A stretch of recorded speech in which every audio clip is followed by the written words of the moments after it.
Hello friends and welcome back to my channel. Today is day 12. We are halfway through this series of the 24-day thrifting extravaganza. If you're new here, hello, welcome. My name is Kayla. I'm a reseller, vintage lover, and I love to go thrifting. And over the next 24 days, I am visiting 24 unique thrift stores and rating them on a massive spreadsheet based on item cost and store ambiance. You can check out episode 1 for all the details on how I'm doing my spreadsheet. Today we are visiting the Debbie Rand Memorial Thrift Store. This is a new to me thrift store and it's quite a hole in the wall and I love that. It was really fun and I can't wait to show you the footage, so let's just jump right into it.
I do apologize for the video ending pretty abruptly. It started to get pretty crowded in there and the aisles are very small. Alright, so let's just jump right into rating the Debbie Rand Thrift Store based on my categories here, with 1 being the worst, 10 being the best. Cleanliness. It was pretty clean and well organized. There were some pockets of cluttered areas and bins with just bursting full of stuff, but overall it was well organized and pretty clean. I'd give them a 7. Staffed. They were pretty short staffed, I would say. They had a lady behind the counter and some people in the back who kept coming out and helping when the line was getting long. I do think they need improvement on that, so I would give them a 6. Were they stocked? Yes. The thrift store was pretty full. They had tons of inventory and lots of side rooms too, with just more and more clothing. Lots of women's clothing and furniture and knickknacks too. everywhere you looked, there was a bin full of stuff. So I would give them an 8 on that. Crowds, maybe it was just that it's a smaller store, or maybe they just had so much stuff it felt like a smaller store. It was very hard to navigate around any people. So there were probably a good 20 to 30 people in there, but it felt a lot more than that moving through the small aisles.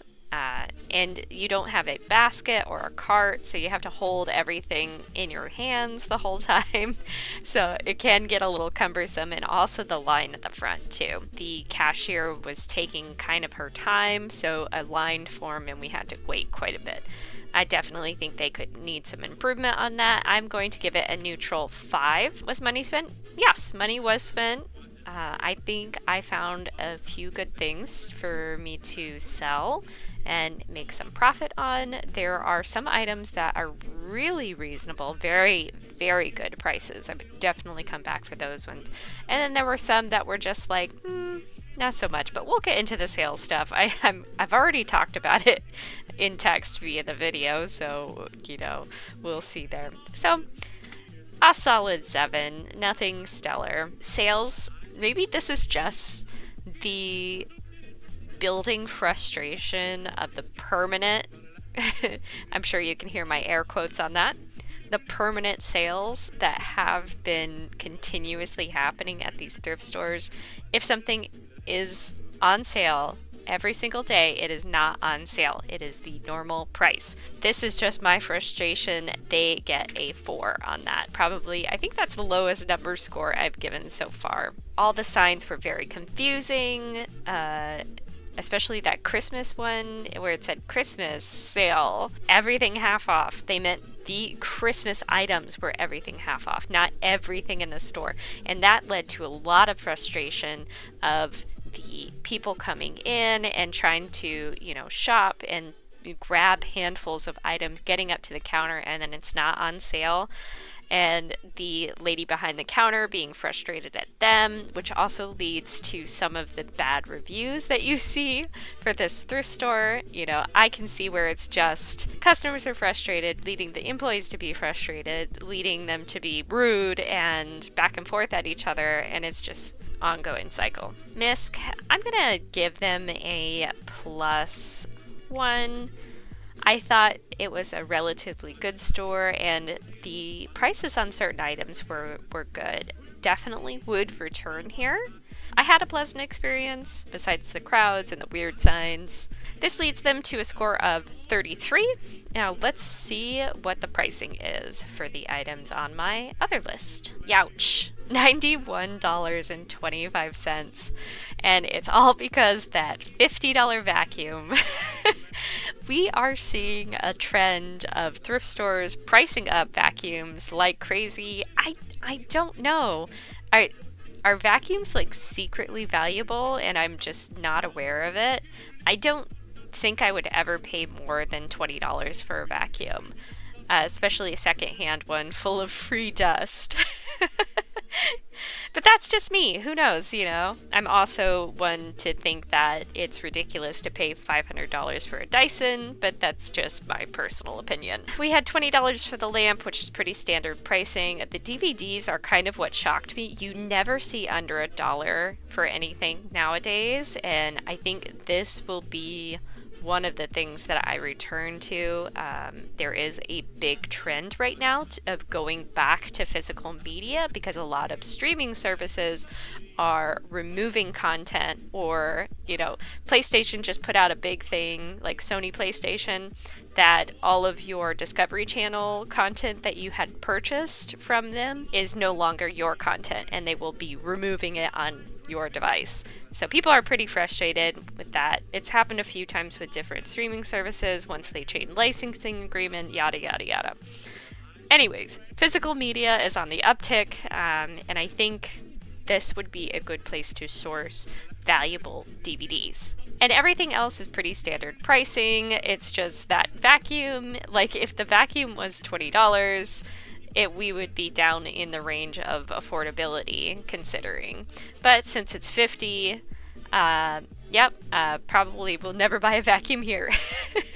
Let's see how they are in comparison to everybody else. They are the second most expensive thrift store we've been to with my items on this list. The first being the Habitat for Humanity, $93. Man, they only just under them.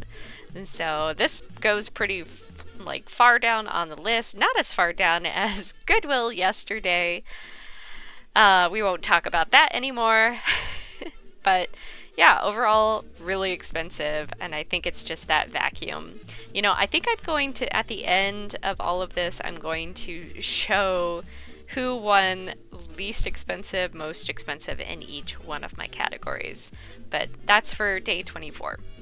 Let's see how they did in the point total. With that 33 points, they are also the second loser here, behind Habitat for Humanity. So second worst thrift store. Oh my gosh, I had such high hopes for this place, but you know, the numbers don't lie. And I did give Fae Farm 4 here, so it's not the lowest number. It was a really frustrating time with the signs, just the signs everywhere. I can't stress that more. I actually did go and leave a Google review about how frustrating the permanent sale was. I hope I did it in a way that I think is nice. Maybe they will read it and adjust accordingly, but I don't think so. Nobody reads that stuff. Here is my mini haul of the items that I purchased at the Debbie Rand Memorial Thrift Store. Let's take a look. Taking everything out of the bag. Now, one thing I don't have here is a ring I purchased. I'll put the photo here of it. It is for a costume competition that I will be competing in at the end of December. It was perfect and it fit perfect. It was half off 15, so $7.50. Great bargain. I like to sell bras and dead stock stockings. So these are 2 out of print Victoria's Secret stockings, and they have a really good sell-through rate and sell for anywhere from $6 to $15 a piece. So they are nice pickups for $1 a piece. Something else I like to sell online is ties, and I lot them up in bundles, and I found 3 ties that are awesome, and I can't wait to have them listed.